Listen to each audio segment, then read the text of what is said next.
Okay, ladies and gents, boys and girls, what is going on as we get adjusted here on this Monday? What's up? Monday, August the 29th, 2022. Appreciate you all tuning in. Chris Phillips here, the Daily Crow of the Spurs Up Show. We are live taking your questions, comments, calls. 843-790-3377. That's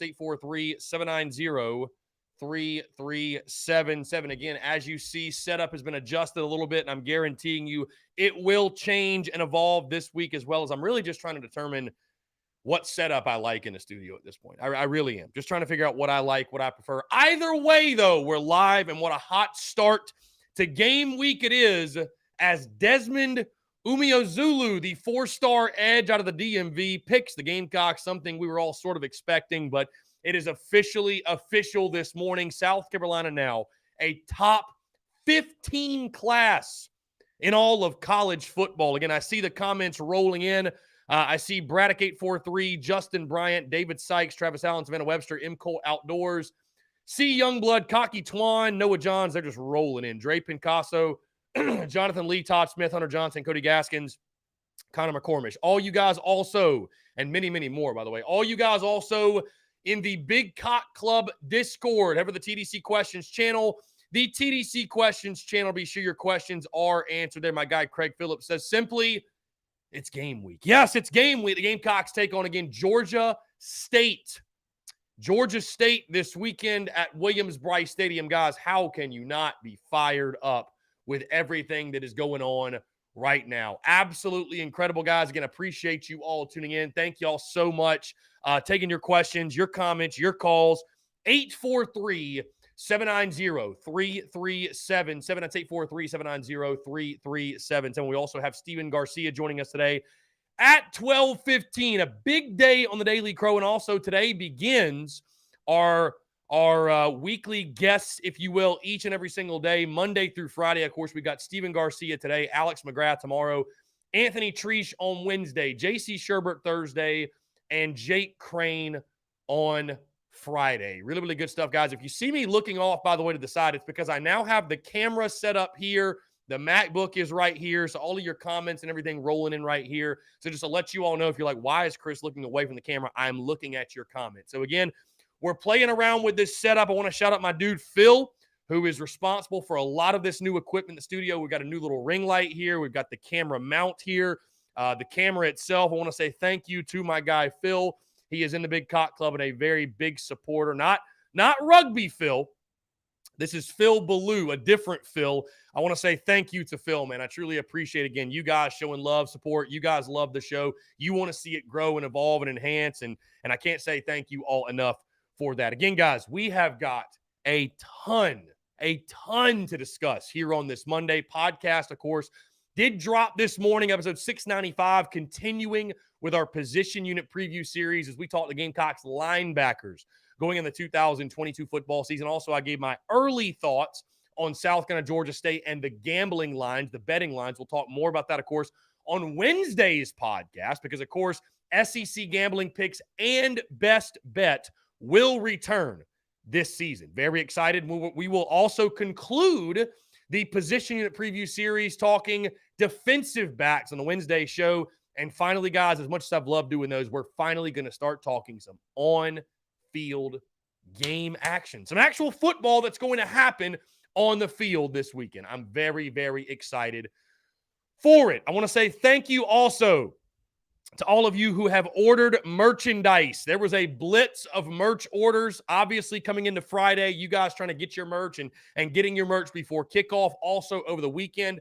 Thank y'all so much, man. I truly do appreciate it. We felt the love all weekend long. It was absolutely incredible. Again, I cannot say thank you enough. Things are just rolling right now, man. Things are rolling.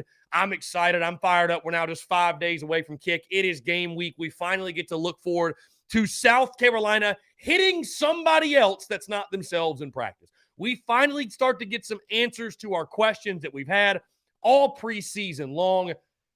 The tailgate is back. The games are back.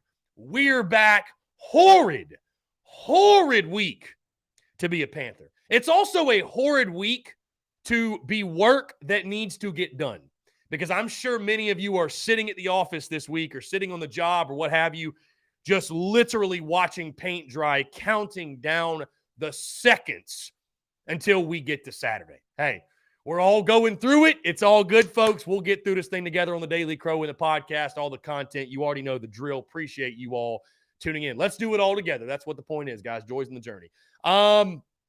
James Kendall, have you changed your prediction for the Vandy game?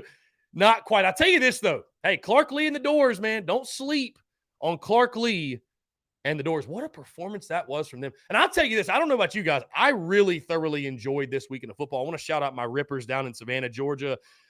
Fantastic weekend with the Rippers, man. We went out on Saturday in Savannah, watched football. I tell you what, that Northwestern Nebraska game, that was a fantastic primer for college football because – I mean, it had drama. You had Ryan Helinski slinging the pill around. You had a coach that reminded me of Will Muschamp, who probably needs to be fired yesterday. I mean, that game had everything. That game had everything. That was a fantastic football game. And then, of course, you had Vanderbilt just spanking Hawaii up and down the field all night Saturday night. So, hey, I would say, again, a great appetizer. Now the real ball comes. I can't wait for Thursday. I can't wait to watch Tennessee, Missouri, the backyard brawl, West Virginia and Pittsburgh, just taking in college football all weekend long. Cheers, folks. We made it.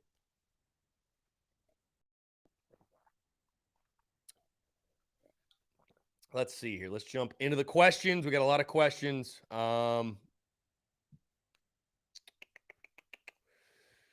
We still got critiquing going on with the camera and the setup, guys. I'm playing with it, man. I don't know. Maybe I just need to hire a producer, man. I don't know. There's some people saying it's still distorted. It's still unclear. I don't know how a clear white background, and I literally moved. Now we're against the wall here. So I don't know. I'm thinking about just doing a very far away view because then it won't have to focus on me as much. It'll focus on everything. I don't know, bro. I don't know. I got my guy. That's what I love about you guys. It frustrates me, though, because I'm not a perfectionist, but I like to get it right. I don't like to half-ass anything. And so Adam telling me apparently there's still some distortion issues. I have no idea. Either way, we're going to get through today's show, and I'll figure out the setup after this.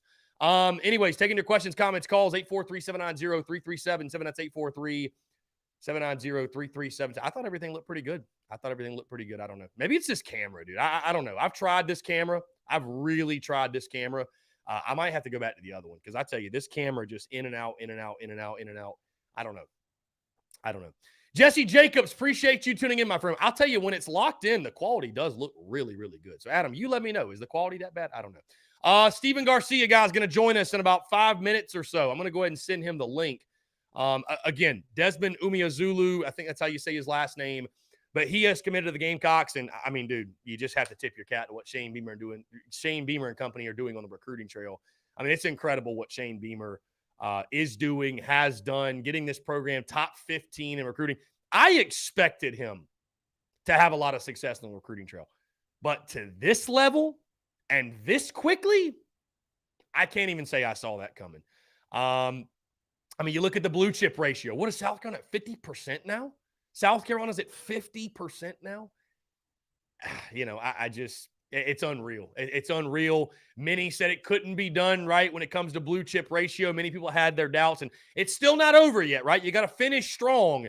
But I mean, I knew the recruiting would be solid under Beamer, but for it to be to this level, I mean, round of applause, job well done. They are absolutely, I mean, this is a guy, and Desmond's a guy that, guys, this isn't just some guy. This is a dude. This is people that, you know, Ohio State really wanted, right? I mean, so you're beating out programs like that for a prospect? That's incredible. That's incredible. Let's see. Let's go ahead and get this link over to, here we go. Let's get this link over to Steven Garcia. Let's get this link over to Gar. Guys, appreciate you all tuning in again. Thank you all so much for rolling with the punches when it comes to everything, but the setup specifically with this. You know, I thought with a clear white background, put the focus on me. Heck, I'm just trying to show off the merch and create cool content in the process, guys. So either way. Ronnie Pace, the 24/7 guy, said our class was now ranked 15th in the country. 15th in the country. So incredible stuff. Incredible stuff. Let's see. Steven Garcia, guys, should be joining us here in the next couple of minutes. And every single Monday, he will join us. Again, guys, a huge week. Hey, quick reminder, tomorrow, not Thursday, tomorrow, the TSUS Tour takes place at Carolina Ale House in Harbison, Columbia, South Carolina. Hope to see all my Columbia Gamecocks. It all gets going at 6 o'clock tomorrow night. And we'll be out there probably around 9 or 10. We'll be out there for a good little while. As long as you guys want to hang out, talk ball, we will do that. Probably do a little Q&A around 7 or so. We'll take your questions. And the final stop of the TSUS Tour. And I cannot say it enough how grateful I am for each and every single one of you guys, all those who have come out to the TSUS Tour and have made it just a massive success. I mean, it has been a massive success. I can say with 110% guarantee we will do it again. I think we'll do it even bigger and better than we've done it this time. It's just been incredible, man. It's been incredible getting to meet all you guys and shake your hands and selling merch as well. But just being able to fellowship with a bunch of great Gamecocks. I mean, it's been wild. It's crazy. It's already over. I mean, I recall when we were in Somerville and Myrtle Beach getting this thing kicked off. And now here we are already to game week and already wrapping up the TSUS Tour at Carolina Ale House in Harbison. Just incredible stuff. Roach King is coming up. You're right. Roach King is coming up indeed. Zach said he's sitting in his office doing nothing. I hear you, my guy. It happens. Hey, everybody's doing that this week, just counting down the seconds until kickoff. Let's see. I'm going to go ahead and close up the phone lines, guys, because, again, Steven Garcia is going to join us in the next couple of minutes. Really excited for the conversation. Again, it's going to continue to be a lot of fun and loose and what you guys have seen. But now we're talking some ball on the field. I'm going to get his thoughts on just season openers, his career playing in season openers, his thoughts going into this opener for South Carolina, his experience with Sean Elliott. So will be another great conversation. I know, man. It's such a blessing. It's so incredible that we have him on a weekly basis. Let's see.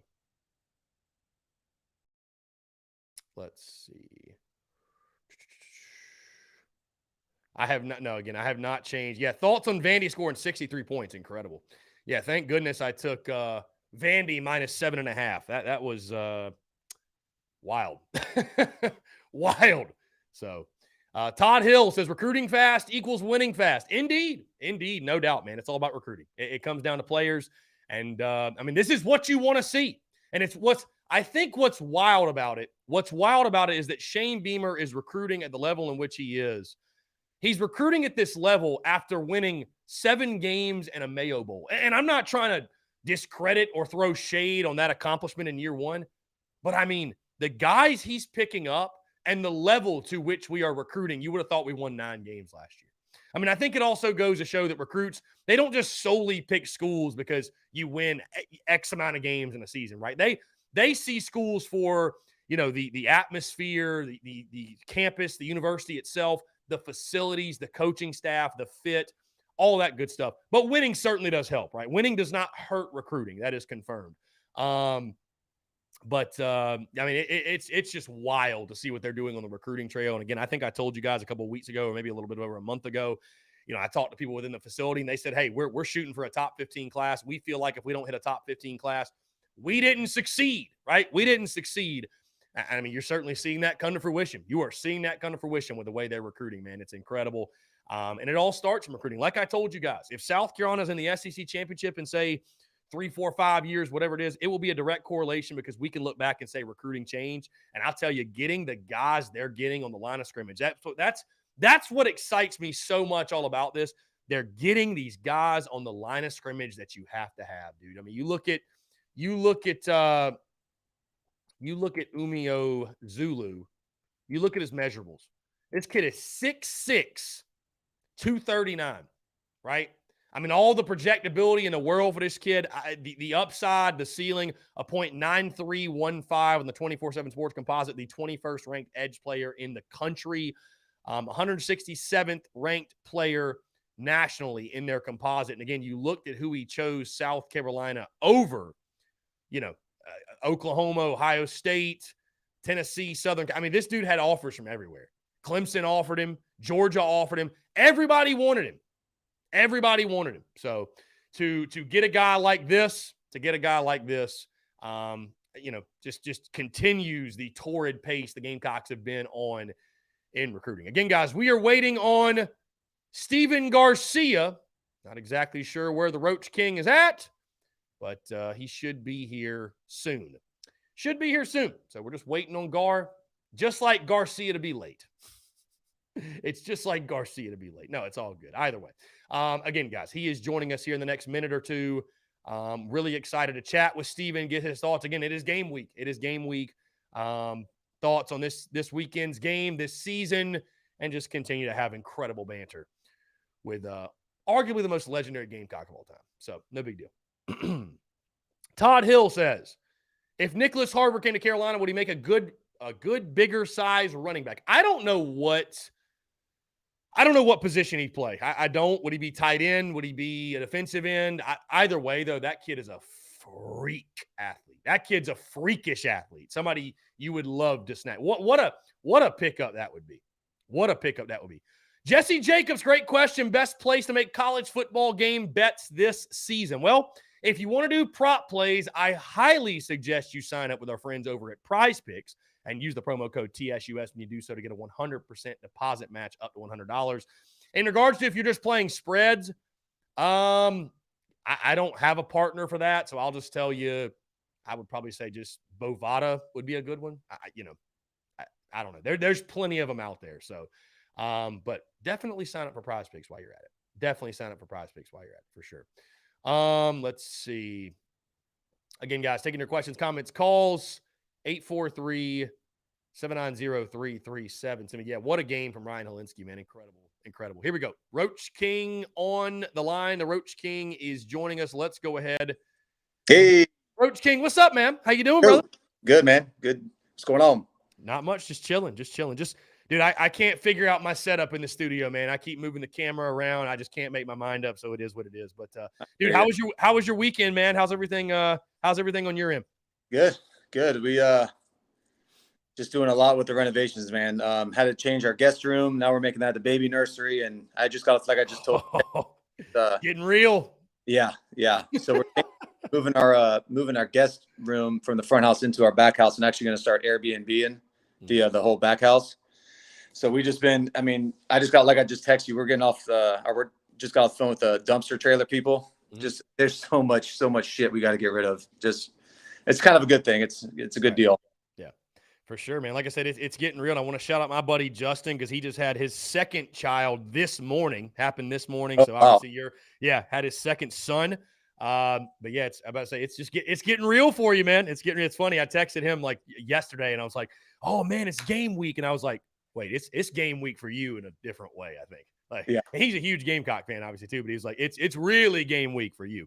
Anyways, man, I appreciate you taking the time, and let's just go ahead and dive into it because what's so exciting, Steven, we talked about this last week, is that it is game week, and there's actually football on the field this weekend.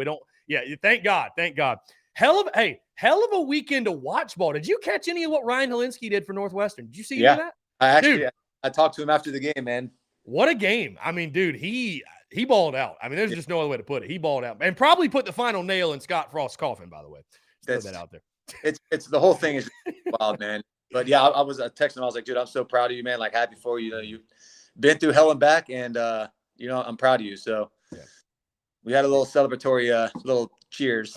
Yeah, I love it, man. It was incredible, man. Just watching him and the precision. I think you saw why Gamecock fans were so excited for him. Obviously it's a shame it didn't work out here, but great to see him having success, obviously, because I know all of Gamecock Nation is pulling for him. Steven, when you're a player on the team, obviously, and you're the starting quarterback, how much does the preparation and everything change from just going through the normal fall camp practices, getting down the fundamentals, implementing system schemes, whatever, to now you're focusing on an opponent? What makes practice so much different? I guess that probably starts late last week. You really get into that, and certainly this week, this team is now locked in on Georgia State. What's so much different about it this week for what the players are going through?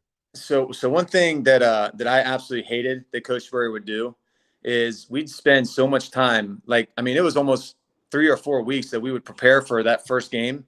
Like East Carolina, we spent so much damn time trying to figure out what defense they were going to run, their personnel, this and that, what they're going to do in certain situations. And we get in the game, and obviously they changed everything, and I'm sitting on the sideline, because I didn't start, which was wild, but that's another story. But I'm sitting, I was like, yeah, we spent 4 or 5 weeks studying this shit and they're not doing what we thought they were going to do. So I hated how he did that. But to get back to your point, I think Coach Beamer kind of saw that, and it's like, we're going to focus on us right now. And then, within a week, we're going to treat it like a normal game week. Within a week of practice, now we're going to start focusing on Georgia State. Now we're going to work on personnel. We're going to game plan. We're going to see what works, what wouldn't work, and kind of go from there. So it's a lot different. And I know these guys are freaking jacked up because, like I said, they are absolutely hating life, hitting their heads against the wall, against each other nonstop. So they're ready to rock and roll and put some helmet to helmet on somebody. Steven, switching gears, I'm going to jump around. I'm sure you saw the game in Dublin between Northwestern and Nebraska. The internet system went down, and because of that, all concessions, including beer, were free. Can you imagine being at a football game? How much beer do you think you would consume if the beer was free at a football game? I'd do it anyways, a lot.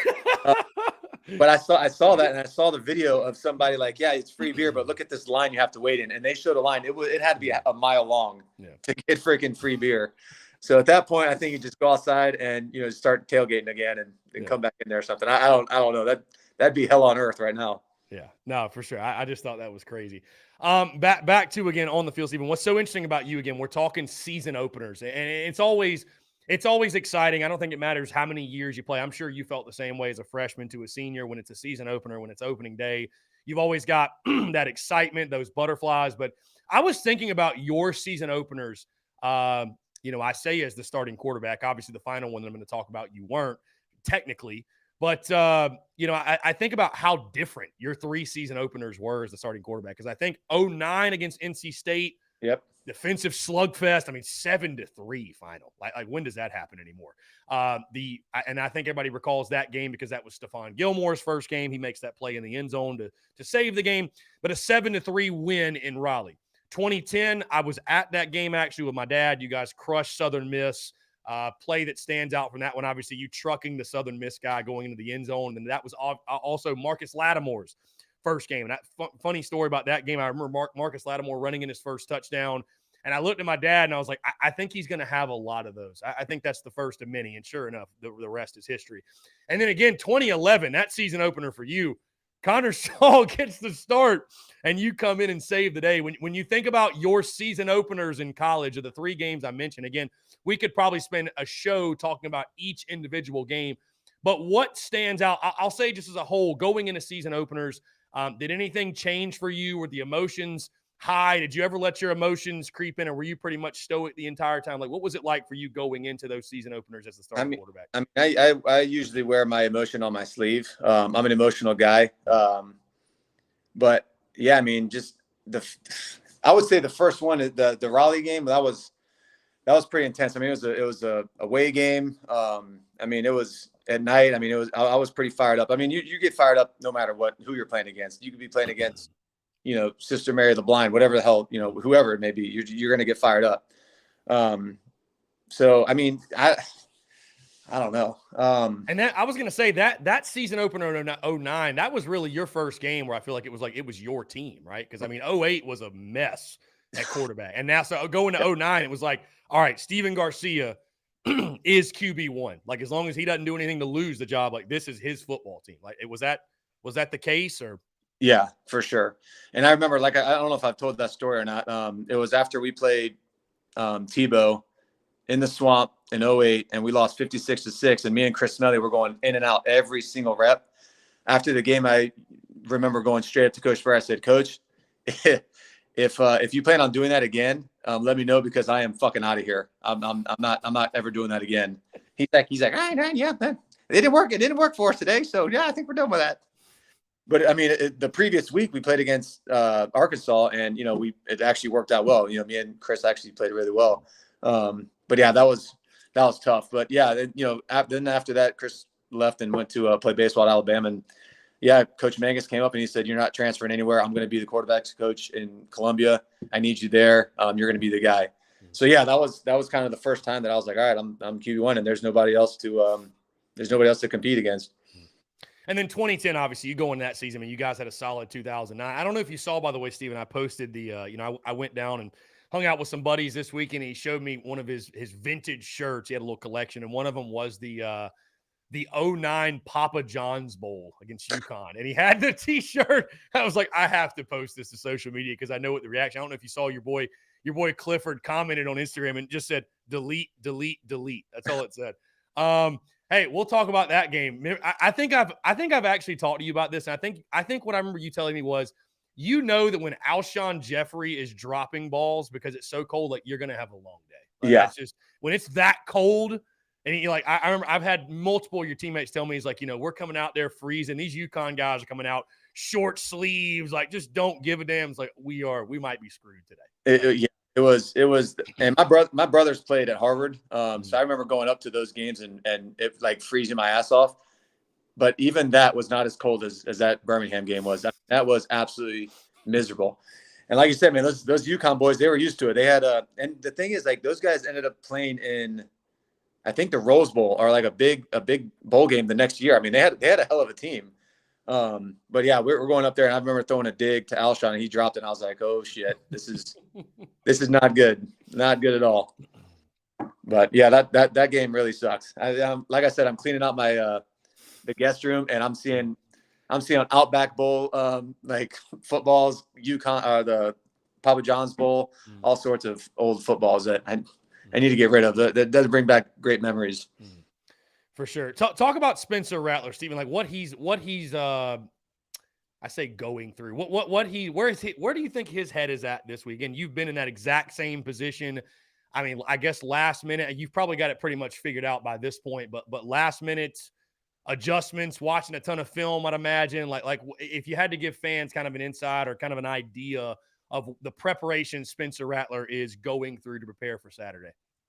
I think he's just ready to get back to playing football. I think all the off-field distractions, all the, controversy, so to speak, from Oklahoma last year, getting benched, for Caleb Williams last year. I think all of that shit, I think he just wants to put to bed and actually play a football game and play well.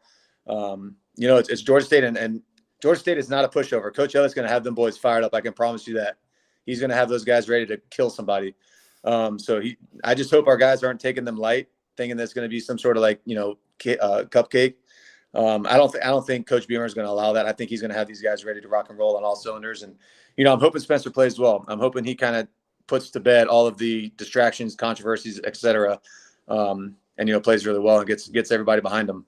Yeah, Stephen, you mentioned, I want to get to Sean Elliott definitely in just a second, but you mentioned teams taking other teams lightly. And I mean, it happens, right? We see it every single week. We see it every year. It doesn't matter who the coach, like, it happens, right? It happens. We see upsets all the time, and not to discredit upsets or anything like that, but we see teams play down to their competition. How do you avoid that? Does that start with the coaching? Is it player led, as you and Connor Shaw have said, with the culture? Like how can a coach, or how can that be? I don't know if fixed is the right word, but it's one thing to come out and, hey, upsets do happen, right? But to not bring your best game. And it is a real challenge for college football coaches and for teams, because again, you play the Charlottes and the SC States. Can you be as fired up and as locked in? And again, you've experienced it firsthand. Can you be as fired up and locked in for that game as you are for Alabama, for Georgia? Because you don't have to get yourself fired up to play Georgia, right? Like, if you're not fired up to play Georgia, you just don't have a pulse.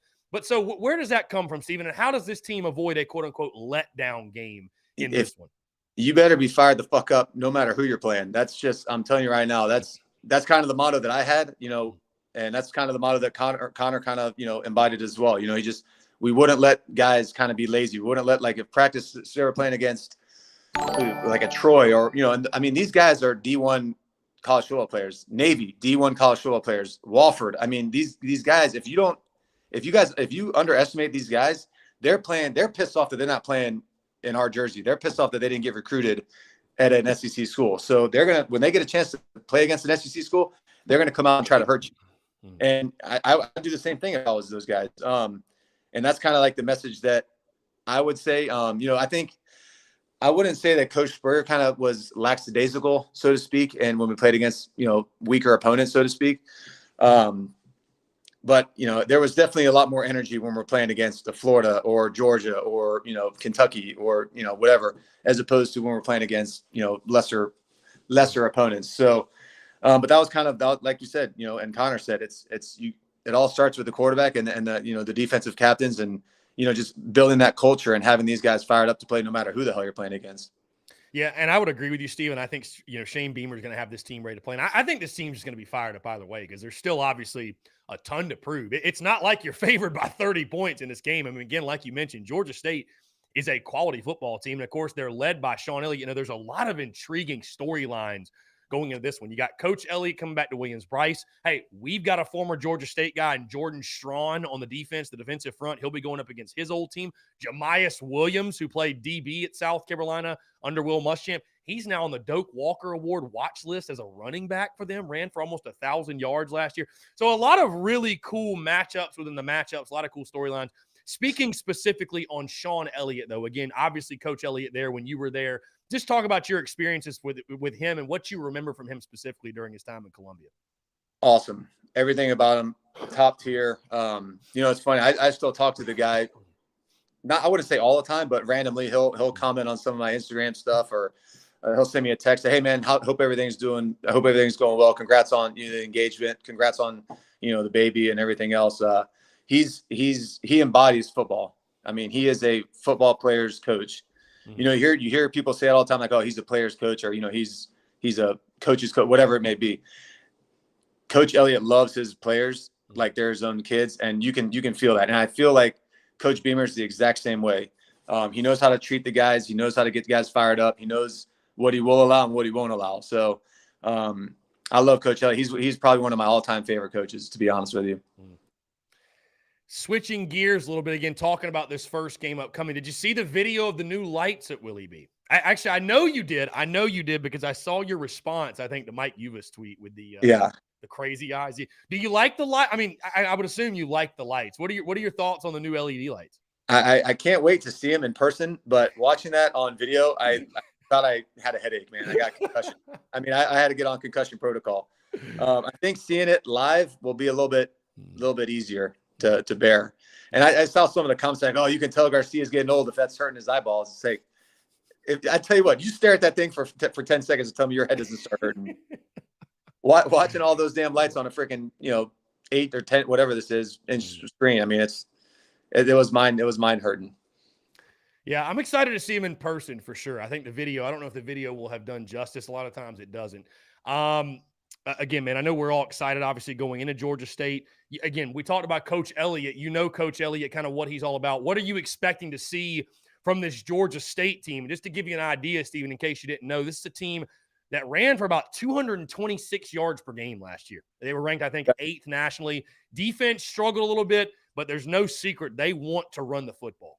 100%. I mean, Coach Elliott is an offensive lineman. That's what he played. That's what he's coached. That's what he's good at. I mean, he's great at. So he's gonna run the shit out of the ball and try to control the clock, try to keep his offense on the field as long as possible and long sustaining drives. And that's really how you quote unquote upset teams. You control the time clock. So the time of possession. If I was Coach Elliott, that's what I would do. I'd try to keep the ball out of Rattler's hand and keep the ball out of South Carolina's offense. That's what Navy does. That's what Wofford does. I mean, they're triple option teams, which I absolutely despise playing exactly. These guys would go on freaking 8, 10, 12-minute drives, and we're just sitting there picking our ass. So I mean, it sucks playing against those teams. But if I had to guess, that's what Coach Elliott's going to do. He's going to try to run the hell out of the ball. I was going to say, Stephen, you guys had some pretty interesting matchups against the Woffords of the world during your time in Columbia. There were some less than fun games to watch. Put it that way. They weren't fun to play either. They were. Yeah, having 1 week to get ready for an option team, no bueno. And God bless whoever was running scout team and trying to get the defense ready, because I have to imagine that's a hell of a task. Flipping it to the South Carolina side of things, the spread is 12, which a lot of fans look at and scoff immediately. Oh, they're underselling us. They're undervaluing us. Like you mentioned, Georgia State is not EIU. This is not a spring game 2.0. Georgia State, hey, we're talking about a team that probably should have beat Auburn last year, lost by 10 on the Plains. They beat Tennessee in Knoxville a couple years ago. They will not be intimidated, I think, by an SEC atmosphere. And I'm not taking anything away from Willie B., the new lights, our crowd, but they've just gone on the road and they've done it before, right? I don't know that we're going to throw many things at them they haven't seen before in regards to a road environment. Specifically, what you want to see from South Carolina, because a season opener does not define your entire season. Steven, I know you recall this because, and I forgot, by the way, you redshirted in 07. I forgot that. I don't know how that slipped my mind, but you were on the team in 07, so I'm sure you recall this. That season opener in 07, I'll never forget. Louisiana Lafayette runs for like 280 yards. We could not stop them. And the following week, Carolina goes to Georgia because I went to that game between the hedges. They got no Sean Moreno. They got Matt Stafford. And Lee Corso says, and Kirk Herbstreit, there's no way Carolina's going to stop Georgia's rushing attack. They gave up 280 to Louisiana Lafayette. They're going to get killed. And sure enough, you guys win the football game. So, I mean, you just never know. Like a season opener does not tell the entire story. But is there anything specifically you want to see? Because this is a big game in regards to setting the tone, Steven, for sure. You got Arkansas week 2, Georgia week 3. It gets very real out of the gate very quickly. So anything specifically you're going to be looking for in this ball game from this team? I think it's going to be the same that everybody's looking at. I think everybody wants to see what Rattler does and what this offense is going to do. I think it's, like you said, it's going to set the tone for the remainder of the year. It's not an end-all, be-all, if they don't win this game or if they don't really play necessarily well. But I think everybody wants to see the ball, pitch and catch, as Coach Spurrier used to say. They want to see the ball in the air. They want to see us coming down with it and, scoring a lot of points. I think that's what that's what I want to see. As far as defense goes, it's going to be interesting. If they can stop the run, I think it could be a chance to blow them out. So I guess, like I said, we'll see how these guys go, man. I'm interested to see. I'm freaking fired up about it. I think everybody's kind of done talking about it. They just want to see the product on the field. That's what it's going to come down to. Yeah, Steven, I'm over here like digging for questions, right? We're just talking season's officially over. Like it's time to shut up and go hit somebody else and can't wait for it. Steven, last thing before I get you out of here, because again, what I'm so excited about, my man, is that this time next week, we're going to be talking about an actual game that took place on the field. And I think what's going to be so valuable about that is because, again, QB1, you get all the glory when it goes right, and you're going to get all the criticism when it goes wrong. But believe it or not, it's not always the quarterback's fault. Hard to believe, but it's not always the quarterback's fault. So I'm excited to get your take and your feedback on what specifically Rattler's seeing, what he's doing, what they're trying to do. So I think it can help give our audience a little bit better understanding of just what is going on with this offense. Because, of course, we're all excited for the defense and potential, but the offense is the talking point this year. I mean, that's you were ranked 116th or something nationally last year. You bring in all the pieces you brought in. That's what everybody wants to see this. Yeah. I mean, there's just no doubt. Yeah, no doubt. Last thing, Steven, before I get you out of here, what's the greater number on Saturday? Amount of points that Georgia State scores or cold beverages that Steven Garcia consumes? There will be a bunch of consumption. I can promise you that. It's like I said, it's opening week. We got the back house ready to rock and roll. Got the smoker ready to go. I actually have one of my godfather's new son-in-law went to Georgia State. So he's all fired up. He's like, hey man, what are we doing Saturday? I got a couple people that want to watch the game. I was like, man, we're going to be at the Nest and we're going to be getting after it. So I don't know. That's a tough one right there. I'm hoping I drink more beers than Georgia State scores. Yeah. That's all. I'm thinking though, if they score around, 17, like maybe, but I trust you. I think 17, you could just easily shatter it, to be honest. Oh, they're going to need double. They're going to need double than that. they're going to need to have an offensive explosion. Yeah. On opening game week, it's going to get messy. No brainer. Week 0 was the warm up week. Now it's serious. Absolutely. I don't have the kids this weekend either, so it's going to get dangerous. Horrid weekend to be a Panther and an apocalyptic weekend to be a cold beer. That is for damn sure. Or a cold Rebel Rabbit at that. Shout out those guys. Yes, sir. Steven, again, appreciate you taking the time, man. I'm looking forward to it all season long. The final time we will chat without some actual on-field Gamecocks football to discuss for quite a while. So I'm looking forward to it. Steven, appreciate you taking the time, man. And we'll do it again next week. Absolutely, man. Hey, I'm gonna shoot you a text. I got an idea about the South Carolina State game with the alumni deal coming out. Yes. I just talked to Pat Marco. So we're gonna have all that set up. But yeah, I'm gonna shoot you a text. We're gonna figure something out. I got some plans. Dude, let's do it, man. Let's do it. You just fired up the audience, man. Good job. You fired up the audience. Hey, I appreciate you, Steven. Absolutely, man. We'll see y'all. Take care. Roach King out. I apologize. I think I just cut him off. I will not do that again. Roach King out. Great stuff again from Steven Garcia. Incredible, man. Incredible. Truly blessed to have him join the show each and every single Monday, 12:15 to 12:45. Guys, if you missed any of that, there's 2 different ways now you can catch it. Actually, there's 3. Number 1, you can just go back if you're on YouTube and watch this after this show is over. Also, we upload the podcast each and every single day at 3 o'clock on iTunes, Spotify, everywhere you get your podcast. You can also listen to it there. And I will clip Steven Garcia's conversation and put that specifically on YouTube so you can watch there. So there's plenty of ways to go back and listen to what you just heard. If you missed anything, great stuff from Steven. Truly appreciate him taking the time. And yeah, as Connor McCormick says, the South Carolina State game, Steven Garcia indeed will be in town. And I'm excited to hear what he's got planned. I don't even know, guys. It'll be a surprise to me. I'm looking forward to it, and certainly think we're going to have a lot of fun creating a lot of great content this fall. Guys, hey, we're going to jump into a quick break, but I want to continue on the other side. Hey, let's hear from you. I want to hear your questions, your comments, your calls. Gamecocks pick up a big-time 4-star commitment in Desmond Umeozulu. I'm going to guess. I think that's how you say his last name. Either way, Desmond U, the Gamecocks pick up a huge edge player. It's game week. Podcast drop this morning. We're talking Georgia State. It's a horrid week to be a Panther. Folks, more of your questions, your comments, your calls, and more on the other side. You're tuned in to the Daily Crow.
All right, guys, we're back. Taking your questions, comments, calls. 843-790-3377. That's 843-790-3377 here on this Monday. And what a Monday it is, man. I'm just looking at the numbers, and my goodness, what a crowd we have here tuned in today, folks.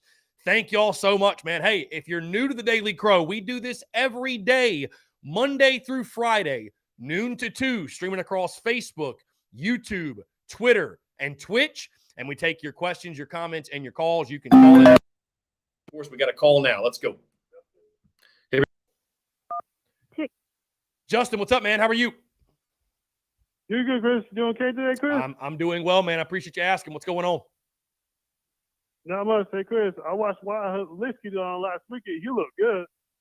Dude, Helinski had an incredible game. I mean, tip your cap to Ryan Helinski. That's what we were hoping to see him do in the Garnet and Black. And, you know, injuries and other things and other situations, unfortunately, took their toll. But great to see, man. I mean, listen, we're all pulling for him. And, you know, I think you saw why he was rated so highly coming out of high school. So hopefully he can keep that up for Northwestern. But that was a huge win for them in Dublin for sure. Oh, yeah, that is, Chris. And the thing about Linsky, hey, I wish he had changed that stock up, but hey, it just did not work out, right, Chris? Sometimes things just aren't meant to be, man. You know, and we went through it with Will Muschamp, and it is what it is, and we had to learn our lesson. And, you know, thank God it led us to Beamer, but, yeah, just didn't work out. This is what it is, man. That's it. So. Yeah. Hey, Chris, speaking of, Chris, what about Scott Frost, man? He did again last year, this year.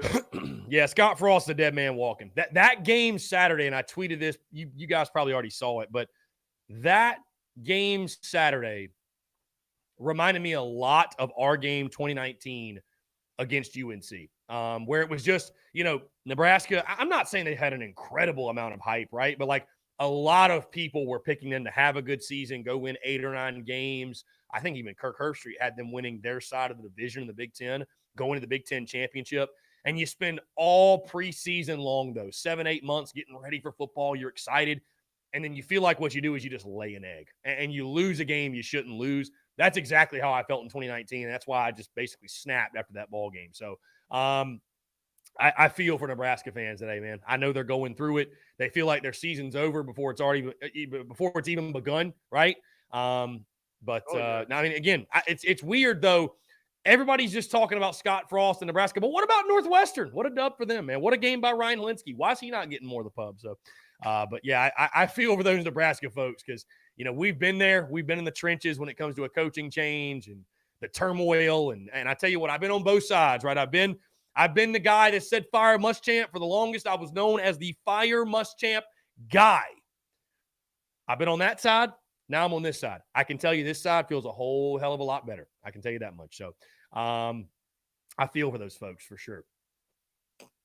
Oh yeah, me too, Chris. If they about you compare it to Scott Frost, he has had Chris. He lost a first year head coach. Go back to and I was kind of mad too with the Muschamp thing. I said fire Muschamp. That's what I was back then, you know. Yeah, and again, I said it. You know, we don't have to go back and rehash, but I said it after.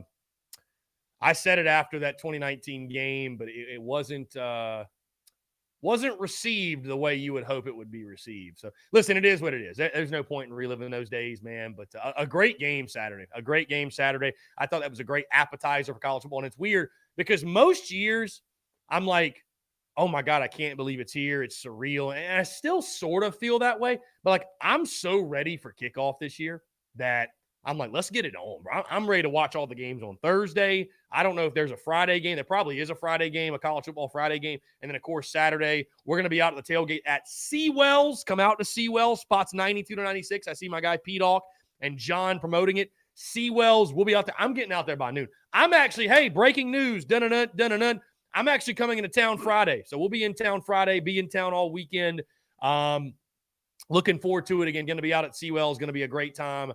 But yeah, man, I'm excited, ready to see Toe Meat Leather Saturday, and again, start to get some answers to the questions we've had all preseason long. Oh yeah, me too, Chris. I can't wait for the season start Saturday. I cannot wait, Chris. You know. Yeah, for sure. Are you going to be there or no? Yeah. Yeah, I'm gonna be there. I'm gonna stop by at the Seaway too, Chris. Dude, yeah. Come on, dude. Come on by to Seawells. We'd love to have you. We'd love to have you. Oh yeah. Well, Oh, yeah. Well, Chris, take care, man. Hey, I appreciate you, Justin. Thanks so much for the call, my guy. We'll see you Saturday. You have a good one. Go Gamecocks. Yeah, man. Go Gamecocks. Great stuff from Justin. I know we had a call come in like simultaneously as Justin called. Would love to have you call back in. Again, I see the comments just rolling in. We got a great crowd today here on this Monday. I really do appreciate it. Again, guys, thank you all so much for rolling with the punches when it comes with the setup. This is not the final setup. I can tell you that right now. I've just been moving some things around, these desks around, the couch around, the studio, trying to figure out what I want to do. And yeah, again, I'm a one-man show, so like I'm figuring it out on my own. But hey, the joy is in the journey. That's how I look at it. Yes, a lot of people talking about QB2. I think Luke Doty is definitely QB2. From everything we've heard, I don't think any of the freshmen have surpassed him. I mean, that's not a bad second option, guys. I mean, truly, obviously, knock on wood that everything's good with Spencer Rattler and his health this year, but it's not a bad second option. Robbie Davis, a.k.a. Kirk Street. To accept. Robbie, what's up, man? How are you? I'm doing fantastic. It's officially game week, baby. It is officially game week, my friend. Horrid week to be a Panther. And I had somebody reply to that tweet when I said it, and they said, "You're still using the same content, huh?" And I said, "Why fix what isn't broken, my friend? It's a horrid week to be a Panther." If it ain't broke, don't fix it. If it ain't broke, don't fix it. That's a fact. That's a fact. Indeed. But first things first, I was not shocked that Vandy beat Hawaii, but I was shocked at how lopsided it was. Okay? Yeah. I mean, dude, what was it, a 53-point margin of victory? I don't think anybody saw that coming. Dude, as soon as it became a snoozer, I literally quit watching it. I was like, I'm done. I'm not going to watch this no more. Yeah, it was crazy. But, it was crazy. Absolutely crazy. But I just wanted to kind of sort of reiterate what Garcia said a few moments ago. Like, the Georgia State players are going to be playing with a chip on their shoulder. Same with the Charlotte players and the South Carolina State players, right? Because they didn't get the big time D1 offers, right? So right. Anytime you play a team like teams like that, you're gonna get their best game. Period. Okay. So we have got to come into this week, prepare as if we are fixing to play in the conference championship. Okay. Prepare as if this game is the conference championship, and if we win, we go to the Natty. Okay, because we cannot look past Georgia State, Charlotte, or South Carolina State, because if we do that, we will lose those games. So we need to come into this game this week, prepare the right way, prepare the perfect game plan, and kick Georgia State's ass. Don't even, from the time that ball is kicked, make their life a living hell. I don't care if we kick first or receive first. You prove a point from the time that ball is kicked that Georgia State does not deserve to be on the same field as us in Willie B. They're only there to get a paycheck and get an ass whooping. Period. That's all they're there for. To get a paycheck and get an ass whooping. That's it. Not even a hot dog or a sandwich. Just a paycheck and an ass whooping. Don't even give them a sandwich or a hot dog. No beverages. No nothing. Nothing. Not even water. Not even water. Give them their ass whooping and tell them to go home. Don't even shake their hands at midfield before the game. Go home. Don't even shake their hands at midfield before the game. I'd say shake their hands, but just be like, all right, y'all in for an ass whooping. Y'all don't understand. We're paying y'all to kick y'all's ass. All right? This is not going to be a fun day for y'all. And to be honest, if I was sat just for the hell of it, first play from scrimmage, throw a bomb. Over the top. Rattler to Just throw a Wells, bomb. Rattler to Wells, or Rattler to Bell for 6. I love it. I love your thinking. I do. See who has the better athlete. Throw a bomb from the get go. See if their corners and safeties can keep up with our wide receivers.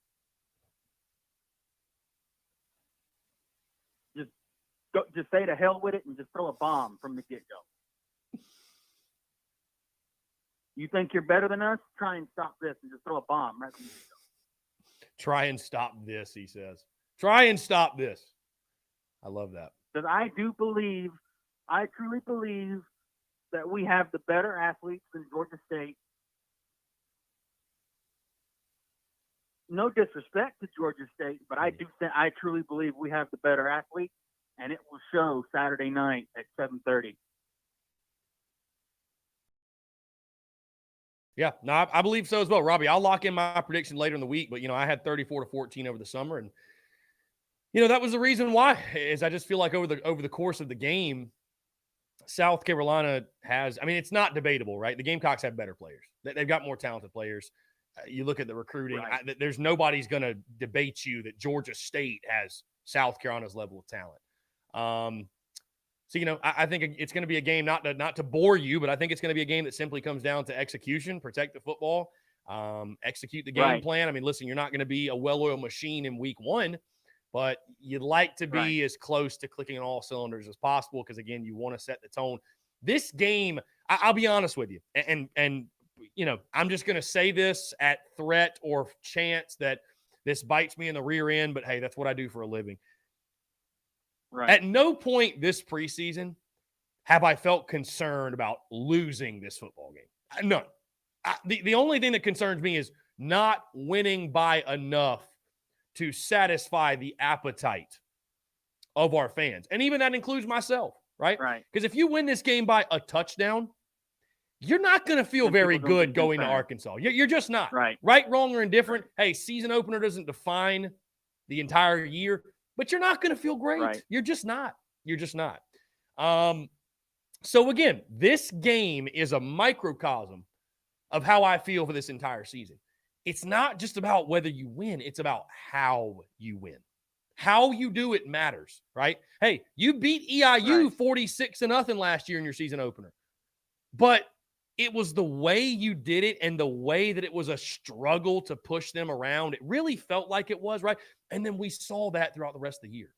The way you win is what matters. The way you win is what matters. So it's, you hate to say that because it sounds like I'm disrespecting the opponent. We've had Sean Elliott on the show. And listen, I love Coach Elliott. I think he's done a great job at Georgia State. I'm not saying you got to win by 50, but you need to be in control of this football game. From start to finish. You need to win convincingly for certain fans of ours to be like, okay, we're onto something here. You know what I mean? Mm-hmm. Yeah, dude, for sure. Yeah, I mean, again, it's a tone setter. Week 1 sets the tone for week 2, and week 2 will set the tone for week 3, and week 3 might set the tone for this entire season with the way that our schedule's laid out. Right. And one of the things that, like I said, like I'll be at the game Saturday night, cheering till my throat hurts. Okay, it's going to be very simple. All right. Mm-hmm. Is it possible that Georgia State could beat us? Yes, but I am telling you, regardless of what happens, the team that makes the least amount of mistakes and also capitalizes off of mistakes wins the football game 10 times out of 10.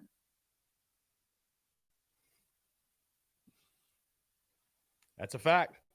100% of the time. Okay. The team that scores more points will win this football game. Exactly. And one thing that I noticed last year is that a lot of for all the games, we were penalty ridden like crazy. Okay, we were having false starts, offsides, any penalties that exist. Yeah, that happened all season. All right. In order for us to take care of business the way we should, we need to play basically a penalty-free game to take care of business. Mhm. And remember how much of a struggle penalties were at the beginning of last season? Remember that? We were getting like 8 to 10 penalties a game. Yeah. Oh my God! Don't even remind me.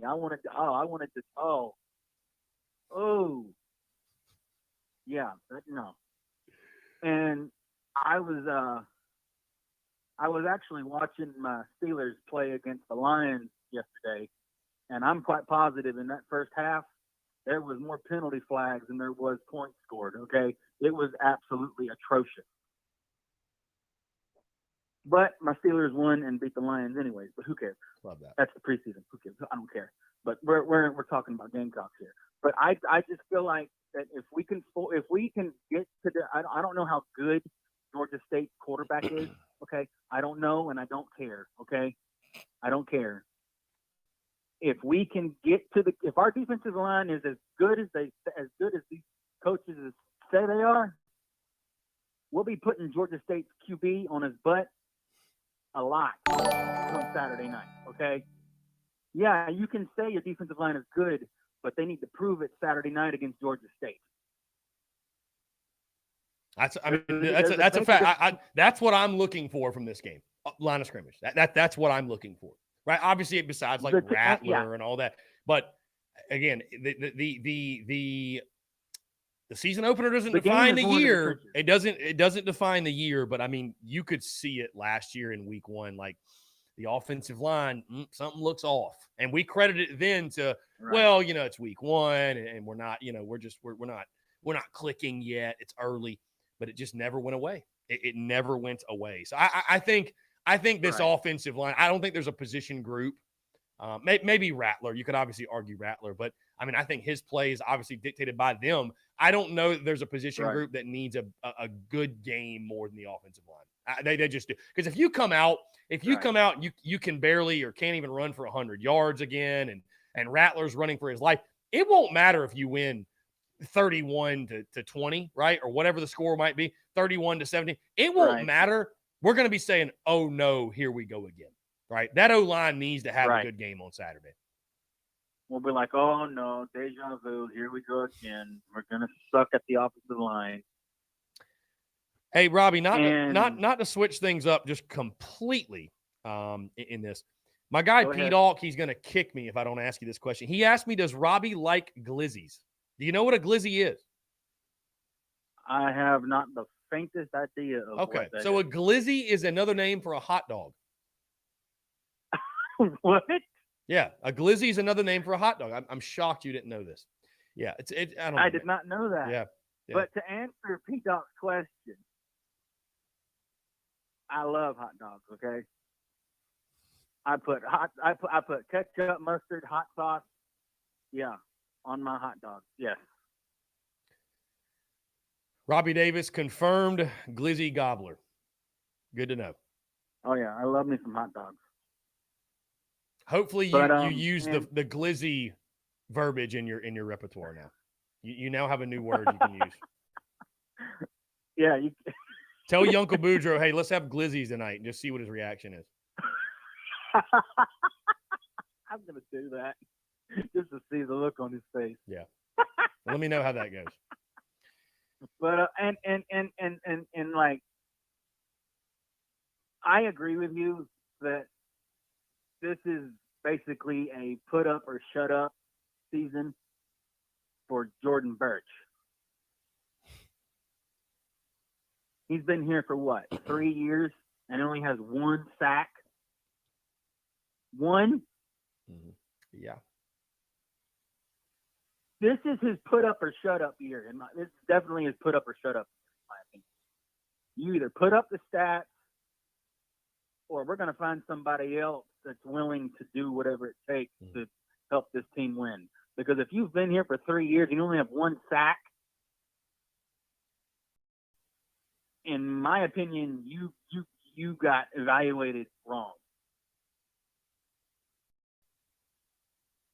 Yeah, it's a big year for Birch for sure. Robbie, I'm not meaning to kick you off, but we got people wanting to call in, my No, it's guys. all You good. can I was about imagine to hang it's up anyway. it's game week, so we got the phone lines are flooded. It's all good. It's all good. Go Gamecocks and hell with Clemson. Go Georgia Tech. Doggone it. Go Ramblin' Wreck at Georgia Tech, baby. I will see you Saturday. Go Gamecocks. Robbie, appreciate you, my friend. We'll talk soon. Great stuff. Robbie Davis, a true legend, man. It's always a pleasure to hear from Robbie. Appreciate him taking the time to call in. Again, we're taking your questions, comments, calls, 843-790-3377. Thank you so much. I want to thank Pete Off for the question texting in, by the way. Legend. Will from Dirty Myrtle, what's going on? First thing before you say anything, my friend, your towels have been shipped out and your merch should be there. I'm just going to say that it should be there. I'll go with that. What's up, man? I like that's a great way to start the convo. I need that Beamer ball flag, bro. Trust me, I'd hand deliver it to you if I had it on me. But I'm at the I'm waiting on the vendor. But they've been pretty good about getting stuff out quickly. That's why I said Friday. Just to be extra safe. I think people that ordered Saturday will probably be. When did you order that again? Was it Friday or Saturday? I ordered it Wednesday. It was Wednesday when I ordered Wednesday of last week. Well, then you should definitely have it. Yeah, that's no issue there. Yeah, you should most definitely have it. So they probably will be getting that out today if they haven't already. Yeah. So, but the towel 110% because I ship that out myself. That takes only 2 days to get there. So yeah, you'll have it. Sweet, but yeah, man. I mean, we made it. It's game week. I mean, it's game week, man. It's game week. How amazing, bro! Like it's just you can feel it in the air. Everybody's ready. Yeah, and I can see it from my end too, man. We got the phone lines ringing off the hook. We got a hell of a crowd tuned into TDC today. It's awesome, man. We're all happy it's here. We finally got on-field ball to talk about. Can't wait, dude. Can't wait. I mean, it's counting down the seconds to Saturday, man. I'm glad I'm super, super busy this week. So it's like, because I can only imagine, which it's not in my nature for me to just be dragging around. But, if you don't have a lot going on this week, all you have to do is sit there and just count down. So thankfully, we'll be going nonstop with the tour stuff and then the welcome home thing on Wednesday night. We got interviews and conversations and all that stuff. But yeah, man, it's can't wait. Can't wait to be back in the city of dreams and be back with a bunch of rowdy, crazy Gamecock fans on Saturday, man. It's gonna be a blast. I can't wait. I'm gonna be through the roof the first Rattler touchdown pass. I know there's a lot of people anticipating it. I'm just hoping it's gonna be early and often. And yeah, it's just exciting, man. I'm gonna be at the tailgate. I'm definitely gonna stop by and check you out. Turn up with you a little bit. Mm-hmm. Just ready to get out there and eat some glizzies and some burgers, have a couple of daddy sodas and figure this thing out. But yeah, I mean, it's good times, bro. I can't wait, man. Hey, listen, glizzies will be gobbled at Seawells. Even P-Mod's a fan. He might not give it all, but P-Mod is a glizzy gobbler. That's confirmed. That is confirmed. I gotta meet old Robbie too. I gotta link up with the legend. Dude. I mean, it's gonna be a hell of a time. I mean, again, I'm gonna be out there all day long. Obviously, I mean, I really want to get out there. I am going to, no doubt. I don't know if my entire crew will be there, but I'm gonna be out there by noon because I want to watch the games. I'm really excited. I don't know about the noon games. I don't know if there's a great noon game, but I tell you what, I'm super pumped to watch that Arkansas-Cincinnati game. I can't wait to see what that looks like. And, of course, because that's our week 2 opponent, but it's also a really intriguing game. And I think the spread is only 5.5, 6, something like that. Wow. So, yeah, I mean, it's Cincinnati might be being slept on a little bit. And who knows, man, what if Arkansas loses week 1? How does it change that week 2 game? It's crazy, man. That's the beauty of college football. We spend all preseason talking about it and projecting this and that, and then chaos ensues, right? And we just love the chaos. That's it. So what's your over-under Rattler touchdowns? What do you set it at, 2? What do you think? Over-under for Saturday, right? Specifically? Yeah, right. If I was a bookie, if I was a bookie and I'm trying to set a line, I'd set his over-under at either 2 or 2.5. I'd probably say 2.5. 2.5, probably. 2.5. Yeah. Again, Yeah. I think we're going to run the football, no doubt. But if I'm trying to get even money on both sides, probably 2.5. Probably 2.5. Exciting to see, man. Yeah. I mean, listen, I think we are going to, because here's the thing, and PMod has brought this up a lot. I understand we're going to run the football a lot, as John Rice has pointed out in the chat. I get that. But literally, Satterfield went on record and said, we did not bring him here to hand the ball off. So it's like, if you come out week 1 and you run it 50 times and he only throws 15 passes, it's like, what was all, where was that at? Where was that energy at? I'm not saying throw it 50 times, but I hope to see a balance. I do. I hope to see a balance. So I think Spencer Rattler will throw the football. Yeah. Yeah. And one last thing, I think that judging just off of what I'm feeling and what I'm seeing, this is probably the most anticipated season I can remember, probably since like the 13 years. I mean, there's a lot of optimism and happiness that there hasn't been in almost a decade. And you could feel it's changing, man. Yeah. The recruiting is going. I mean, Beamer, all aboard the Shane train, because, I mean, we are really racking up right now early. Yeah. And if we get the Nicole's Harbor kid, which it looks like we are the leaders in the clubhouse right now. Yeah. Crazy. We're going to be – we're coming, man. And it's really good to see, man. And I can't wait to see you out there. But I'll probably call one more time before then. But I'll hang up and listen, bro. Will, I appreciate it, man. Can't wait for Saturday. Thank you so much. I think our guy Jimmy was asking, yes, Will from Dirty Myrtle. Yes, he was at the tour stop in Myrtle Beach, and I appreciate him for being there. Saw somebody ask about merchandise. Guys, we'll have towels and koozies available for sale at the tailgate. I will have nothing else on hand. If you guys really want to know why that is the case, or at least right now, the way that my store is run, and it's run very efficiently, is, again, of course, my online store. It's a Shopify store. I have a vendor that fulfills orders. They fulfill the individual orders. So I don't keep any inventory, right? Because keeping inventory is more of, honestly, guys, a headache than anything. Like, if I was sitting here shipping everything out, that's all I would do. Like, we're selling, and I'm not trying to flex, like, we're selling that much merchandise, though, where it's like I could be just packaging things and shipping things all day long. Yes, PMod, efficiency is what we value here. We value efficiency. So I will not have, I say all that to say, I will not have inventory. I will not have merchandise on hand beyond towels and koozies. But hey, please come buy your towels and koozies. We'll have them. We got the Beamer Ball Welcome Home koozies in garnet and black. We'll have damn near 1,000 Beamer Ball towels on hand. Would love to get those out. $5. And we can take PayPal, Cash App, Venmo, whatever, cash, of course. The only thing I don't have right now, I need to get one, is a little card swiper thing. I need to get the card swiper thing. Let's see. Let's go over to the TDC Questions channel. Bad Brad, my dude Brad. By the way, Brad, thank you so much, my guy, for coming out to Carolina Ale House, Woodruff Road. We had a fantastic time. Great chatting with you, meeting up with you, and looking forward to working together, obviously, my guy. Bad Brad 757 says, though, do you think with how Vandy looked Saturday offensively, regardless of the fact it was Wyatt that they played, that the game this year against them will be a lot closer than people think? Not using last year's game in said discussion, considering our roster is so different, obviously. But he asked again, the game this year, will it be a lot closer than people think? Again, I would say let's not overreact to week 1. I do say this. Mike Wright's a good quarterback. He is a dual threat guy, and our defense will have to account for him. I think it might be a little bit higher scoring, right? A little bit higher scoring than some expected early on.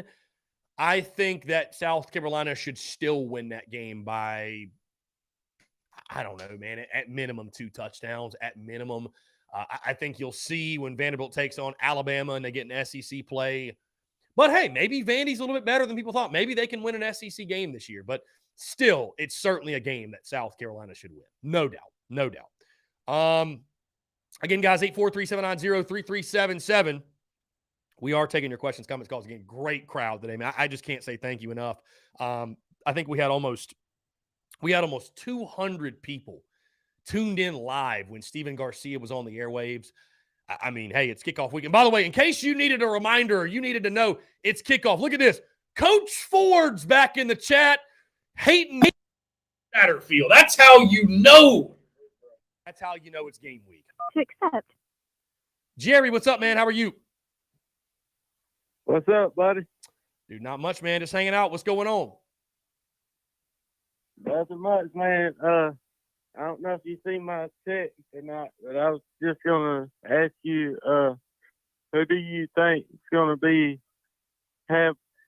not gonna be, but have the most pressure besides Spencer Rattler this year? Who has the most pressure on them outside of Spencer Rattler on this team?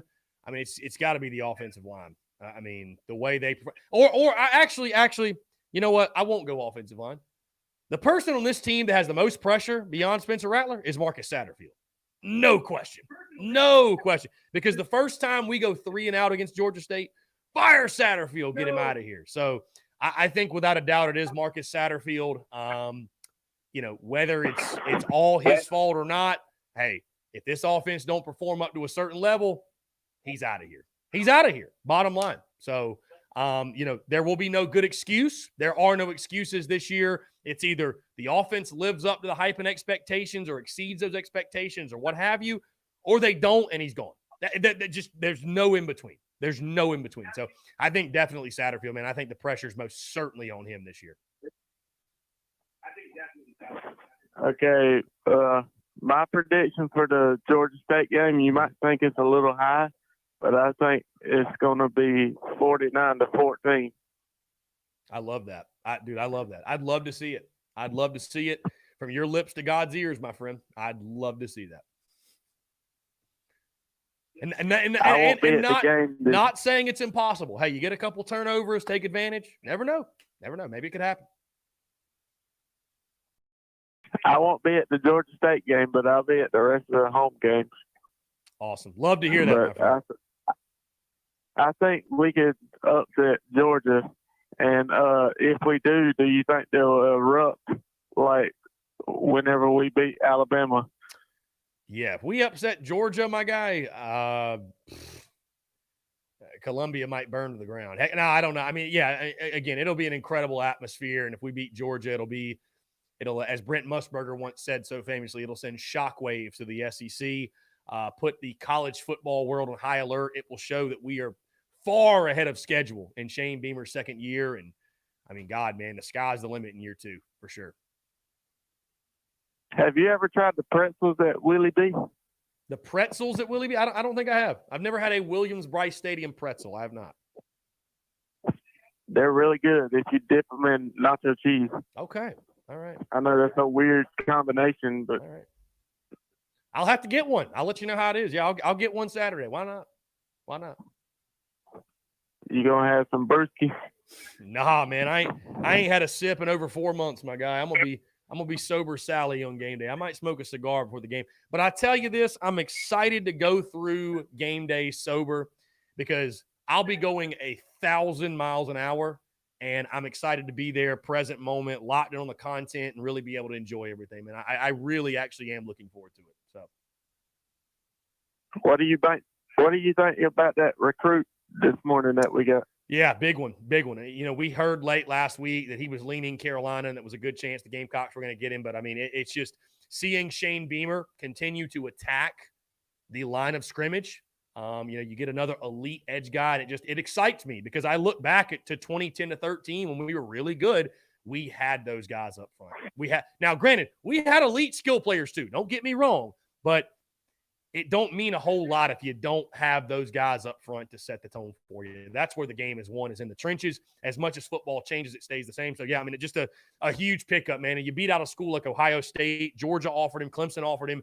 This was a big-time get. This is a big-time get. And, listen, again, like I said at the top of the show, I never doubted Shane Beamer on the recruiting trail, but I think he's exceeding all of our expectations this early on. I mean, it's incredible to see. It's incredible to see what he's doing. You think we got a good shot of getting that 5-star? I forgot his name. I tell you, man, there's a lot of folks that feel like Carolina might be the leader or at worst is in it. We're in it. So, I mean, listen, he's going to be at the Georgia game. And I would say to this, the Gamecock Nation, those who are hearing the sound of my voice, you know, we probably don't have as much power and control in certain things as we'd like to think we do. But I tell you this, what we can all do, right, to help out Shane Beamer in this program and to help land this kid, he's coming to the Georgia game. Show up, show out, be loud, be rowdy, show that Williams-Brice Stadium is one of, if not the best atmosphere in all of college football. And my God, stay until the end of the game. Stay until the end. Tickets are too expensive to be leaving middle of the third quarter. Do not leave early. I implore you. That's what fans can do. Create the best atmosphere possible and show this kid what it'll look like every Saturday when he takes the field. That's what we can do for him. So, yeah, I think we're in it, man. I think we're in it. And it's exciting times, that the fact that we're even in the conversation for a guy like that shows things are changing. And another thing, I just think, like, the stars with people coming out of high school, I think that's overrated. Listen, it's not everything, but it means something. It means something because the blue chip ratio is a thing. Yeah, I mean, listen, it's just one piece of the puzzle, right? It's just one piece of the puzzle. You just have to trust that Shane Beamer and his coaching staff are going out and getting the best possible guys, and they're getting guys that are good fits for South Carolina, and you know, they're the guys that you bring in are going to be big time players for you. That's what you got to hope and pray and believe in. I highly hope that 5-star comes whenever we play Georgia. I think we're going to surprise everybody. It's going to be like maybe a 5 to 10 point game. That's what I think. So you got Carolina beating Georgia, you're saying? Yeah. Okay. I love that. Do you have a record prediction for the entire year by chance? 8-4. 8-4 with a win over Georgia. Did we get Arkansas week 2 or no? Is it lost to Arkansas and then beat Georgia? I think, yes, we do get Arkansas, but I think it's going to be like 28-21. Okay. All right. Hey, I'd love to see it. A 3-0 start. What a time that would be in Cola, man. Which would eventually lead to a 5-0 start. What a time. My friend, that's what we hope for. Hey, right? that's what we hope for, indeed.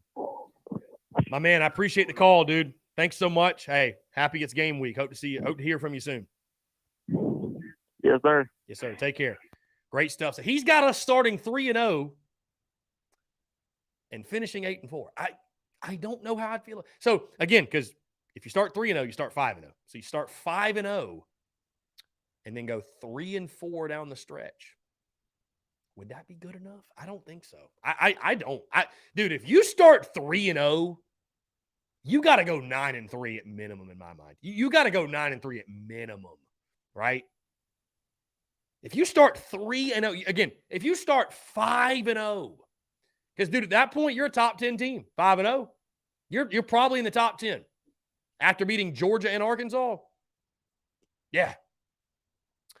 One quick question, then we'll jump into a break. P-Doc says, how do you feel about BGB, Big Game Boomer, of course, saying that Coastal Carolina has the best quarterback in the state?